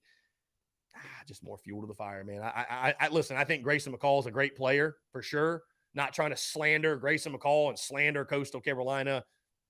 Just a completely different level, man. It's why, like, there needs to be group of 5 ratings and then power 5 ratings, because put Grayson McCall at South Carolina. What does he do, right? Call Let's jump to the from phone lines. Joseph, what's up, man? How are you? I'm doing good, man. How are you? I'm doing well. Appreciate you asking. What's up? I was calling. I'm at work right now watching the podcast on YouTube, and I was love it. wondering what would be the best record, seeing as how this is Shane Beamer's second season being with Carolina. Mhm. What would be your most probable record that we can get? And do you see us going to a bowl game again in our second year with Shane? Oh, yeah, dude. I've picked us to go 8-4. I think we're going to have a good year. I think you're seeing most people fall in the 7-5 range. I think 7-5 is a very fair prediction for this team. Again, I've got 8-4. I've got to win in the season finale over Clemson. I'm not backing off that. I've got the Gamecocks at 8-4. I think realistic best case is 8-4. Maybe it's 9-3, but 9-3 to me feels aggressive because at 9-3, you're saying this team won every swing game on its schedule. That just feels, I don't know, but it's not impossible. I certainly don't want to say that, but I feel like realistic best case scenario is 8-4, but 9-3 could happen. But yes, I think. Listen, I'll tell you this, Joseph, because you asked the question about the bowl game. We might not go 8-4. We might go 6-6. Who knows? It might break. The brakes might go against us. I would be shocked if this team did not make a bowl game with Spencer Rattler at quarterback. I'd be floored, like literally floored. Well, not just with us having Rattler, but all of our offensive weapons. We got Stockner, and my mind's going blank right now. But we got all of our wide receivers and our running back itself. We have a very dynamic offense, but like you're saying, with us potentially going 9-3, like we would want us to go, our offense and especially our defense, we all have to be clicking on the same page and being on the same page. Otherwise, our dreams of being 9-3 this season can't really happen. Right. No, indeed. Yeah, it's all got to click for sure, man. It's all got to click, and that's what makes it so intriguing, dude. Is that this team? There are such a wide range of possibilities with this group, right? There's such a wide range of possibilities because if it all does click, hey, this team could overachieve and win 9 games, right? But if the question marks linger and guys don't step up the way we hope, or guys don't live up to the expectations and the hype we've set on them fairly or unfairly, it could be a 6-6 year, right? It could happen. Yeah. All right, man. I just wanted to call and get your input on that, man, because I've been watching podcasts for about a year and a half now, dude. And I've been loving it. Joseph, I appreciate that, man, sincerely. And I thank you so much for calling in and calling anytime, my friend. Appreciate it, man. You have a good day. Yeah, man. You too. Appreciate it. Great stuff. Great call. And again, the phone lines are ringing off the hook. You love to see that. It's game week. We got Coach Ford bitching about the offense and Marcus Satterfield in the chat. That is how my friends, game week is here. Carolina football is back. Damn it, it feels good. All right, guys, we're going to jump into a quick break, but I want to continue to hear from you. More of your questions, comments, calls, and more on the other side. You're tuned in to the Daily Crow.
All right, guys, we're back. Taking your questions, comments, calls as well. 843-790-3377.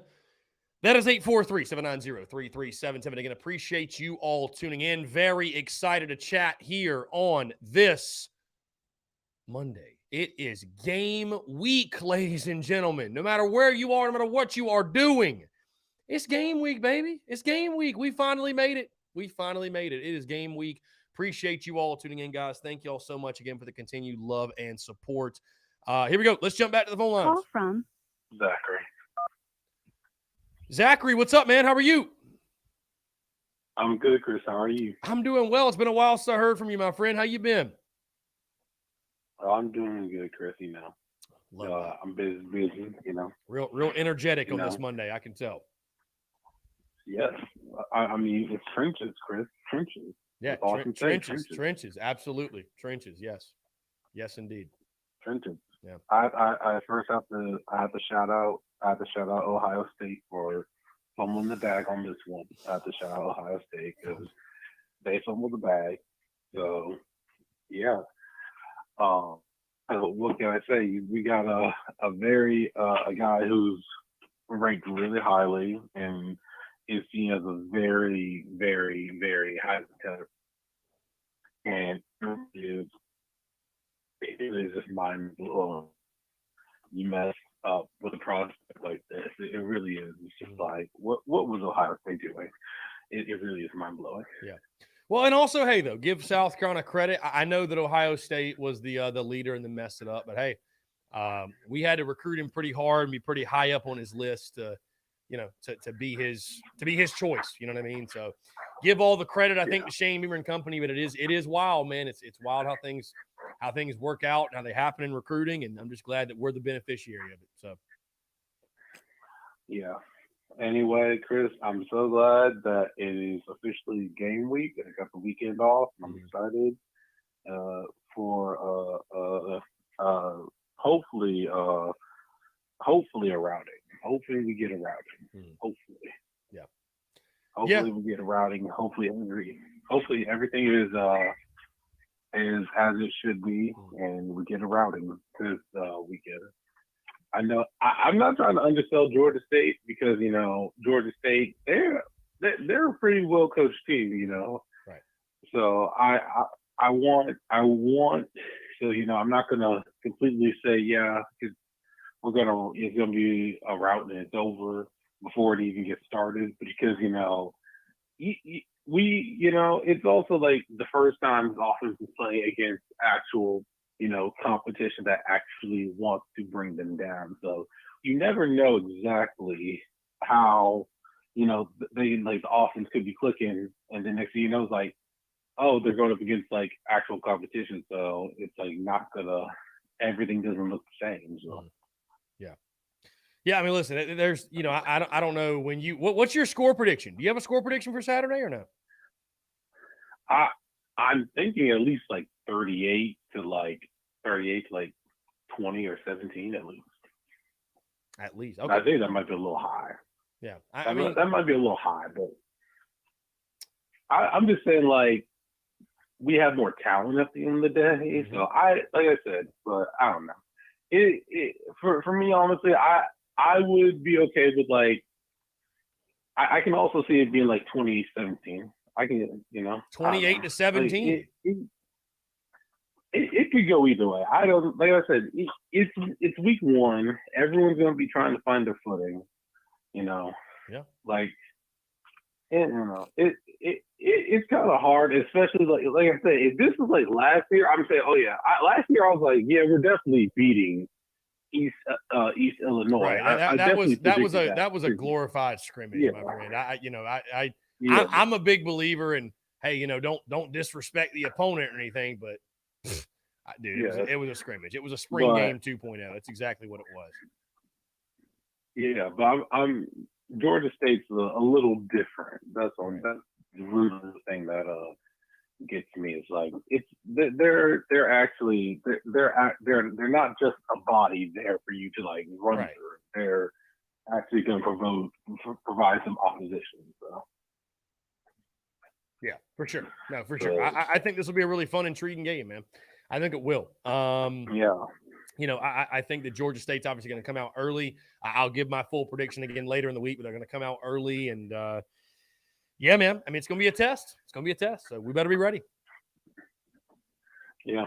So, yeah, for the season overall, I think, you know, I feel like it's important to preach that just because we have a certain record does not mean we regress. I think that's one of the main things we need to remember, that this is a hard schedule. Like, to be honest, I would rather have last year's schedule, because last year's schedule was a little more favorable. Because, like, you don't have to play a rising Arkansas. Right. You don't have to play Georgia State. You don't have to play Georgia State. You don't have to play Georgia week 2, you know. It's like, you kind of, I mean, you got to play A&M every year, but it's whatever. But, you know, Yeah, I mean, listen, the schedule, I'll tell you this, the schedule this year is not as conducive this season to a breakout year as probably last year's schedule would be. But, you know, at the end of the day, listen, the schedule is always tough. It is what it is. And nobody's going to come down on you year 2 if you go 7-5, what have you. But, you know, at some point, if you want to be a breakout team and have a breakout year, you just got to go do it. You got to win a game. Maybe you're not supposed to. I mean, listen, you're going to be the underdog in over half your games. You are. You're not going to be favored against Arkansas, Georgia, Kentucky. Nope. I would say maybe not even Florida, Tennessee, Clemson. That's 6 right there. A&M, obviously. That's 7 of your 12. So if you're going to win 8 games, you're going to have to win a game or 2 you're not supposed to win. Bottom line. Yeah. Yeah, and I feel like we have a chance to win a game. I'm not high on us beating Georgia, but I'm saying if there was a time. Yeah, a lot of folks are. I was about to say, like, if there was a time, I would be shocked, but I'd be like, there will be a little part of me that would be like, this is actually not that shocking considering everything that has happened in Georgia's hemisphere so far. Right. So yeah, but yeah, I'm hyped. It's game week. You know, we're finally getting actual college football. And oh yes, speaking of actual college football, shout out to Ryan Helinski for his amazing performance in Dublin. Good for him. Yeah, that was an incredible game. Yeah, he played his tail off. So got to tip your cap, no doubt. Yeah. So happy for him. Happy that he gets a chance to, you know, restart the career. You never know what's gonna happen, you know. So good for him. So yeah. All right, Chris. I'll talk to you later. Zachary, I appreciate the call, my friend. Always great to hear from you. Good stuff coming from Zachary. Guys, thank you so much for the calls, man. Phone lines ringing off the hook, 843-790-3377. Coach Ford says, and so it begins. Just because the record is worse or the same does not mean we regress. Coach Ford, we need to get this out of the way, okay? We need to get this out of the way before the season gets here. What are your expectations? What is your prediction? What do you need to see this season? What will satisfy Coach Ford? I need to know. Okay.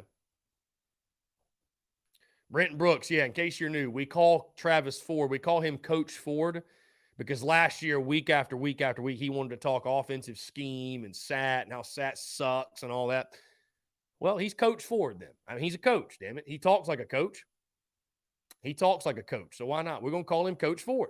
I just want to know what Coach Ford needs to see. Christopher Miller, hey, yeah, all week, guys, leave your predictions. He says, I might eat crow, but I don't think Georgia State will be able to compete with us. South Carolina 42, Georgia State 14. Jonathan Lee says 41-16 Gamecocks. James Kendall, 42-17. My goodness, we're seeing some big predictions here. My guy Thomas Walker, 35-13 he has. We are seeing some big predictions, some very, very big predictions. Ken's magic number to beat Georgia State to be satisfied. Now, this Ken's is a great question. The spread is 12. I don't think anybody's going to be happy with a 10-point victory, right? For me, if you beat Georgia State by 17 or more, I'll be happy. I will. And a lot of it has to do with how the game goes, right? If you're up 21 and Georgia State scores some backdoor touchdown with in the closing minutes, and you win by 14 points, am I going to be kicking and screaming saying it's a failure of a game, a season opener? A lot of these openers, guys, it's just about winning. But I really do feel 17 or more. Covering is a no-brainer. I mean, covering the spread is a no-brainer. Yeah, I'd say 17 or more. My guy John says about 21. They need to win by 21 to be satisfied. That's fair. Age of Hours is 35-10. They do run the ball on us that well, and we open up the pass game, and they can't slow us down at all. 35-10. Okay, I'd take that in a heartbeat.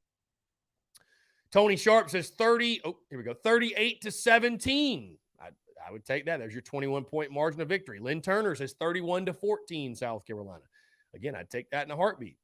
That'd be a 17-point victory. I think that'd be a good game. I think that'd be a solid game. Let's see. Travis Lee says 20-17 South Carolina. Love it. Coach Ford says 30. What he needs to see, 30 points per game in conference, an actual offensive identity, and 7-5 minimum in the regular season. Okay, those are all fair expectations and fair goals, Coach Ford. I just wanted to know what your expectations were. Cocky Twan, 48-6. Gamecocks beating Georgia State. That's his prediction. Okay, fair enough. Fair enough. Oh, AJ, you said they don't run it on us that well. Okay. Well, okay. Either way, I got your score prediction. Makes sense. Guys, we're rocking and rolling here this Monday. Quick reminder, of course, podcast dropped this morning, episode 695, full breakdown of the linebackers. Also, we talked early betting lines, and we'll talk more about that on Wednesday's show. We talked early thoughts on the line. Outside of that, man, of course, TSUS Tour, the final stop tomorrow night, Columbia, South Carolina in Harbison. Would love to see you guys out there. It all gets going at 6 o'clock. Somebody else asked, by the way, we'll be at Seawells on Saturday, guys. Seawells, right across the street from the Rocket, right next to, basically down the road from Jay's Corner, which is a fantastic venue. I saw somebody ask about that earlier. A really fun place to go on game day. We're going to be basically right next to that. The TSUS and Big Cock Club flags will be flying. Also, I'll post a picture of where we are. You will not be able to miss us, okay? And I will have towels and koozies on hand on sale, all right? So just to let you guys know, towels and koozies, that's all I'll have on sale, though. If you want merchandise, order it online at our store, tsus.store. Guys, that being said, we're going to jump into one final break, but I want to continue to hear from you more of your questions, comments, calls, and more. On the other side, you're tuned in to the Daily Crow.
All right, guys, we're back. Final, 7 minutes or so, taking your questions, comments, calls, 843-790-3377. That's 843-790-3377.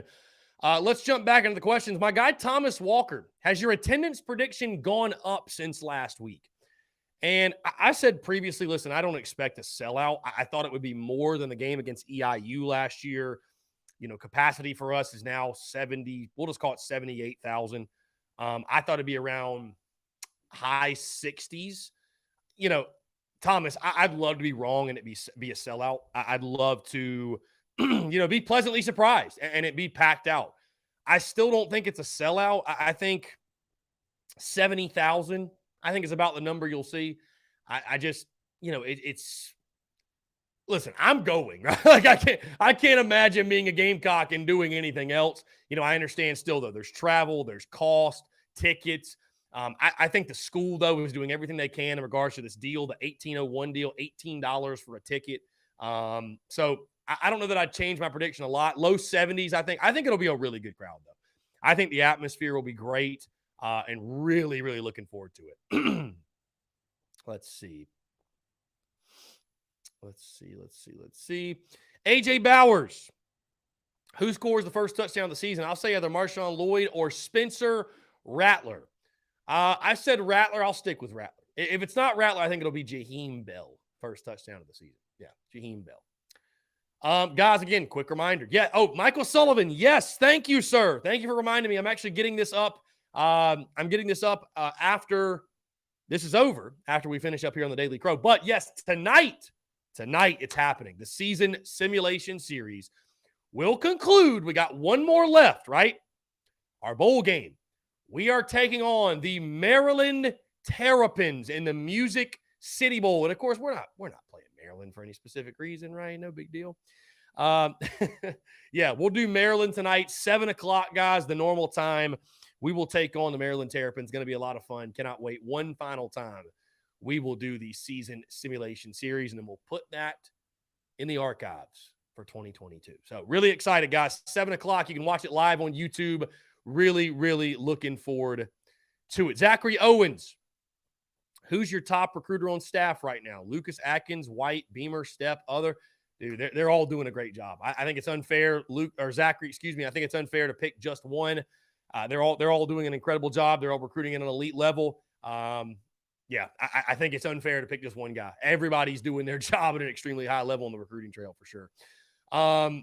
Guys, again, man, I just want to say thank you all so much for the continued love of sport. It's incredible. The numbers today on the Daily Crow, I mean, I feel it. We feel the love. We see, I see the numbers and analytics, and almost 200 people tuned in live to watch Steven Garcia and I talk some ball. Dude, it's awesome. I mean, it's incredible. You talk about positive momentum around Gamecocks football, positive momentum around TSUS. We're rocking and rolling, man. It's awesome. Game week, John Edward. Yes, game week, John Edward. It's finally here. It's finally here, my friend. It's like Christmas. It's like we're waiting on Christmas. It's literally like we are waiting on Christmas right now. Truly, truly.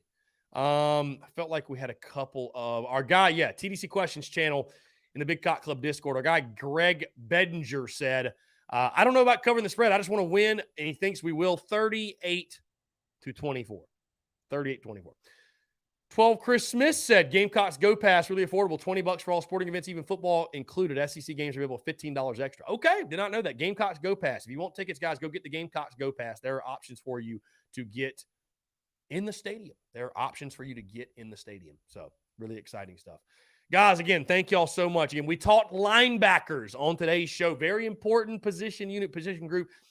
But we're finishing out, right? We're finishing out the preseason content this week, and thank goodness, because I know you guys, myself included, we are all so ready to start talking about, breaking down an opponent, a matchup, talk about football that's actually happened on the field. Cannot wait, man. Cannot wait. It's incredible, dude. Incredible. And we got a busy week too. Like I said, guys, tonight we'll do the final simulation. Tomorrow we will be at Carolina Ale House in Harbison in Columbia, South Carolina. All gets going at 6:00. Wednesday night, right? We've got the Welcome Home South Carolina football episode. Thursday, I'm actually going, shout out to all my upstate Gamecocks, my Greenville Gamecocks. We will be going to the Greenville Gamecock kickoff event here in Greenville, South Carolina. So if you're in the upstate and you're tuned in and you're going to that, you will see yours truly there. Looking forward to it. And then Friday, just to let you all know, I'll be heading down to Columbia on Friday because for a couple of reasons, right? I'll be heading down. Going to stop by and probably see my boys Gamecock Bourbon and Jeff O'Hara Cox by 90 at Halls real quick. Might grab a little bite. Going to go over and see the Gamecock Band, the Mighty Sound of the Southeast. Shout out my guy Brendan M. They'll be having their, I don't know really what it's called, but Friday before kickoff, they'll be performing. Probably going to shoot some video. Hopefully I don't put the band on blast on TikTok yet again, but that's just the risk you take when you make content. And then to cap it all off, shout out, man. Shout out to the fine folks with Gamecocks men's soccer, specifically Tony Annan asked me to come out and watch the boys take on Clemson Friday night at Stone Stadium. So we're going to take in some football, some men's soccer Friday night.